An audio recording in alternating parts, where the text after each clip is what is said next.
জামায়াত নেতা কর্মীদের বিরুদ্ধে দখলবাজি, চাঁদাবাজি ও সংখ্যালঘু নির্যাতনের কোনো অভিযোগ নেই উল্লেখ করে ক্ষমতায় গেলে জামায়াত নেতাকর্মীদের মতো দেশকে নিয়ন্ত্রণ করবে বলে জানালেন দলটির আমির ডাক্তার শফিকুর রহমান। বাংলাদেশ চীন মৈত্রী সম্মেলন কেন্দ্রের রুকন সম্মেলনে প্রধান অতিথির বক্তব্যে তিনি এসব কথা বলেন।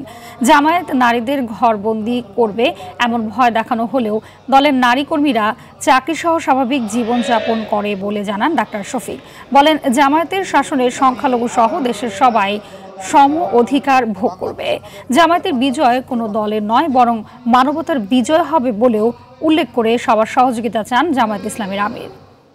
আমরা আশা করি এই দলের হাতে আল্লাহ যদি দেশ পরিচালনার দায়িত্ব দেন, এখন আমরা দল নিয়ন্ত্রণ করেছি, আমরা ইনশাআল্লাহ দেশও নিয়ন্ত্রণ করতে পারি। আমরা যখন নিজেরা ঘুষ খাবো না, যখন চাঁদা দাবি করব না, যখন আমরা দখলদারিতে যাব না, তখন আশা করি বাকি সকলে বার্তা পেয়ে যাবেন এবং সকলের কান খাড়া হয়ে যাবে।